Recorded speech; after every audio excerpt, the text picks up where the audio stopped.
What's going on, everybody? It's your boy Justin Norm. I am getting ready to do something dealing with the matrix within Cakewalk by BandLab. And some of you all have probably never seen this before, and I will give you a heads up. I have never really used it before either, maybe every now and then when I needed to, but now I wanted to show it to you in case you are one that wants to use it.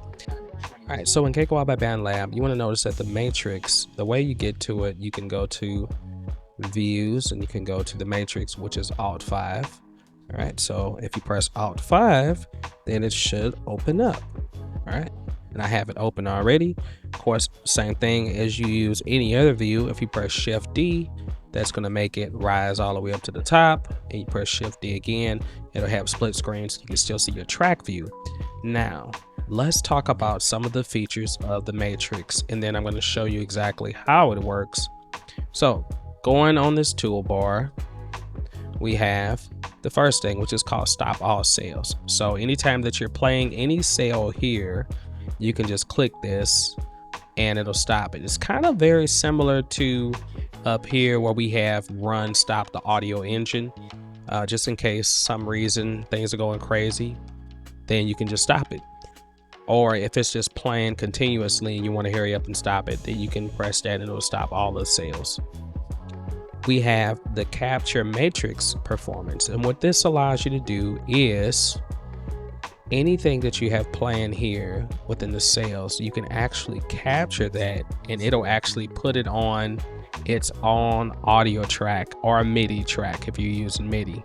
We have the follow transport, which means that whatever is playing here will not start playing until you press play on the toolbar or spacebar, either one. So, and I'll show you exactly what I'm explaining these real quick, but I'm gonna show you exactly how they work. So bear with me. I know this is a little different.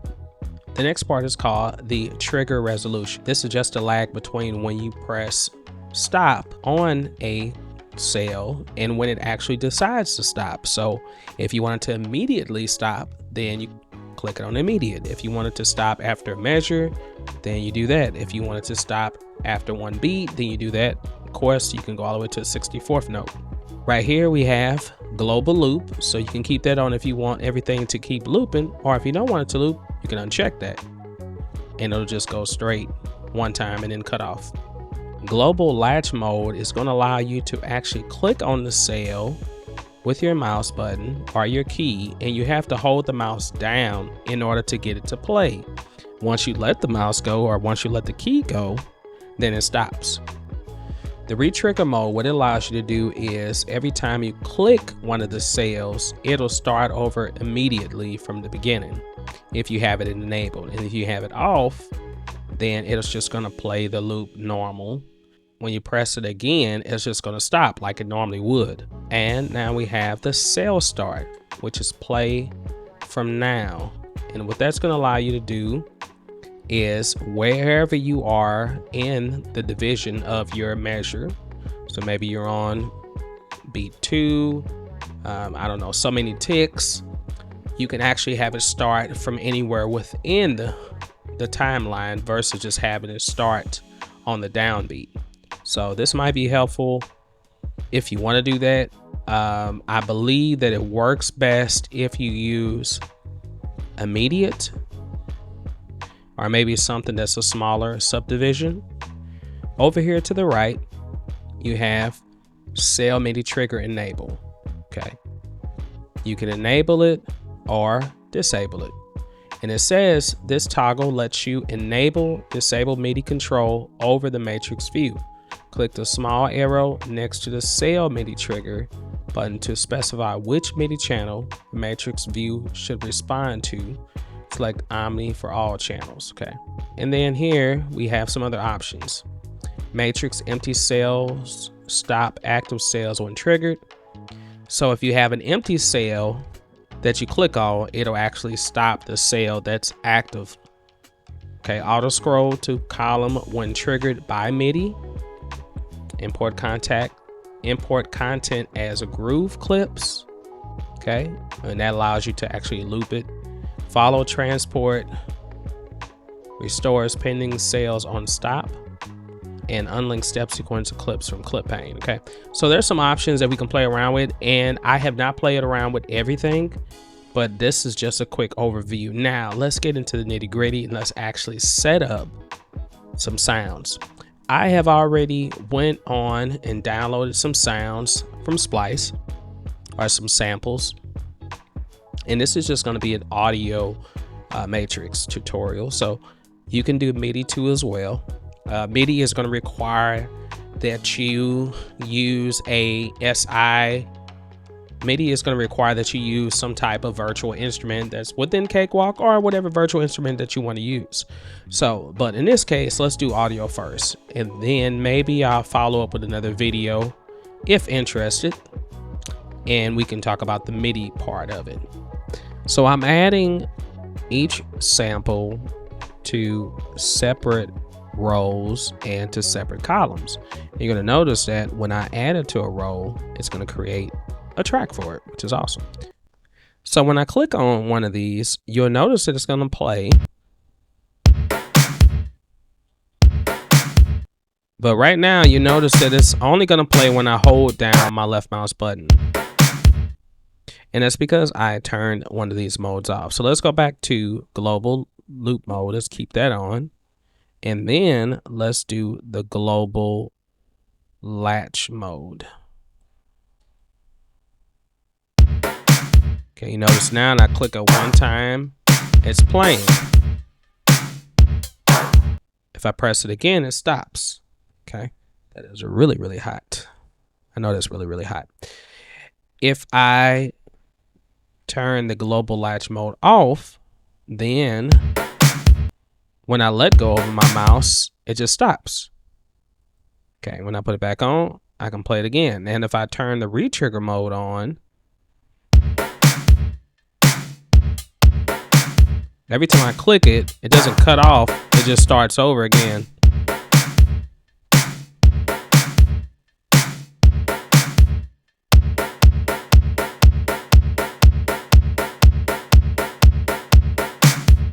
Okay. Here's my stop all sales. Okay. So as you can see, stop all sales just stops everything right away. Now, the good thing about these columns is I actually can name what I want this to be. And right now, I'm not really worried about naming it, but if you want to name it,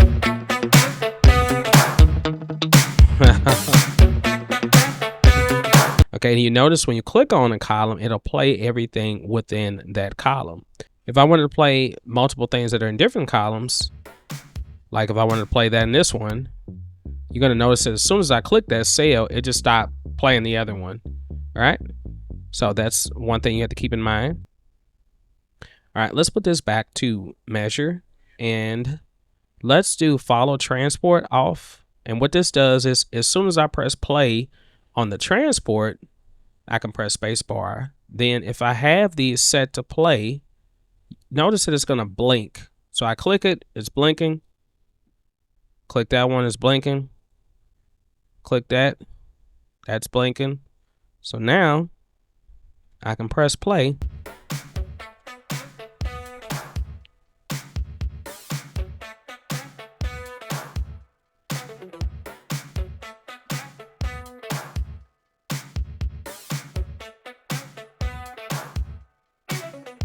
Okay, and maybe that's too loud for me for this guitar part, so I'm going to bring it down some.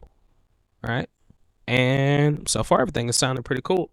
Now you will notice that when I have it set to follow the project, it's kind of like it's basically stretching the audio, because if you notice that this clip is set to 127 beats per minute and this clip is set to 110 beats per minute, but notice that they're all playing at the metronome of where I have it at. So I have it at 120.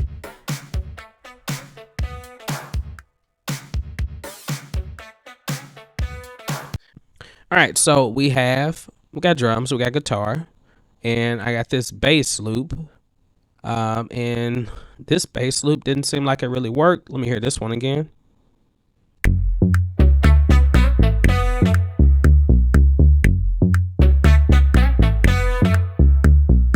Okay, kind of like that.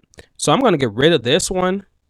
I can bring this over, and then I can set, once you click, and let's actually go ahead and name it.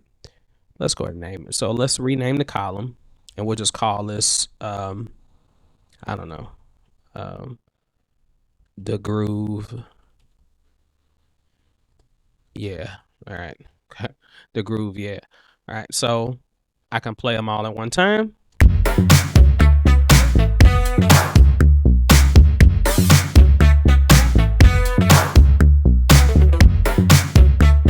Now, I said before that the guitar is off slightly. Now, there's two ways I can go about fixing that. One, I found that I can just record this as a performance. So let's check this out. If you capture the matrix performance using the red button right here, it will actually write it as audio to each individual track. Listen to it.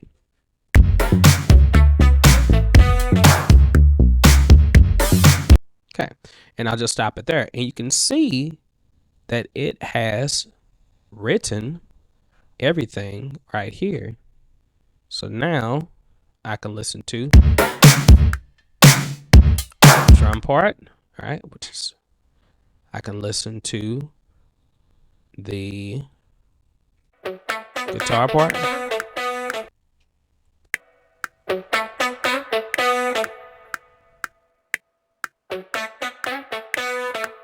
Okay, and you're noticing that it's still playing down here too as well, all right, which is okay because we can disable that now.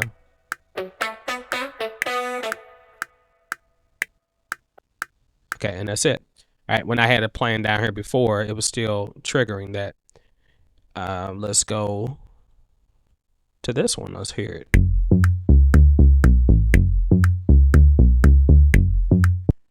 Okay, all right. We've soloed that. We've heard them all three together. Let's do it. Okay, sounds pretty good, right? I'm going to press Control Z to undo that.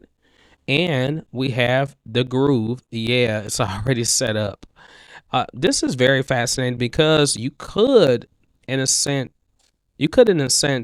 create a whole song project-wise if you knew that you were going to be using samples or MIDI clips or anything that are MIDI styles or grooves or anything you want to call it, or MIDI patterns, whatever you may want to call it. Say, for instance, I really didn't want this whole groove to play from the beginning. Maybe I want the drums to just play first. So I could just copy these over. And let's say the drums I want there. I want the drums on the first one by itself. Then I want the drums on the second one. But this time I don't want no bass. All right. And this time I just want the drums. Put the drums there. Put the drums here. And then maybe here I want the bass. So I can actually go through and play these each and then actually record that. See how that works.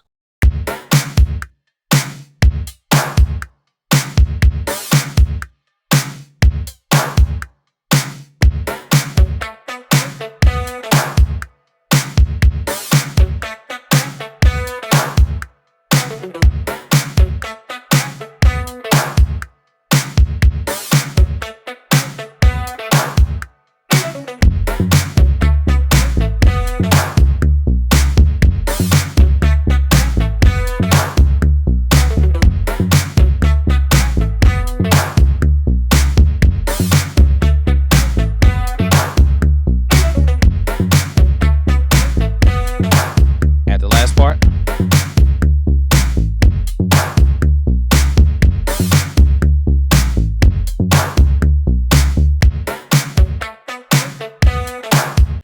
All right, so another option that we're going to try doing is to play one cell from each column. So we can do it like this simultaneously, that is. So I can click the drum loop from this one, and you'll notice that when I still have it following the transport, that it'll blink. Once again, it won't play anything until I press play on the space bar or I press play up top. So I can do that one. I can do the guitar from here, and I can do the bass loop from there, and then I can press play. And you're gonna notice that it's only playing from those particular columns. Okay, cool. So this is exactly how it works. So, let me ask you, would this be something that you would love to use? You really don't have to use it, but if you're fascinated with it, definitely try it out. Now, I'm probably going to make another video. I am going to make another video. I'll make a video dealing with MIDI data to show you exactly how to do that. There are some things that I didn't talk about doing, but that's okay if you have more questions about it. I hope this video helped. If you're new to the channel, subscribe. I'm just a Norm. Right now, I'm in the process of posting a video once a month right now, once a month.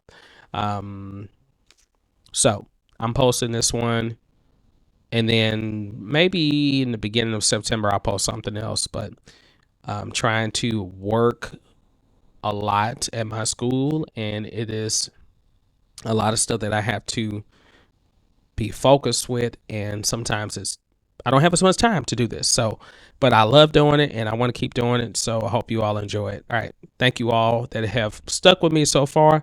Thank you for the questions and comments. I cannot answer everything right away, but I definitely think about the stuff. I definitely see it and I want to respond to it. And I'm trying to be helpful. So bear with me, be patient. All right. Take care. I love you all.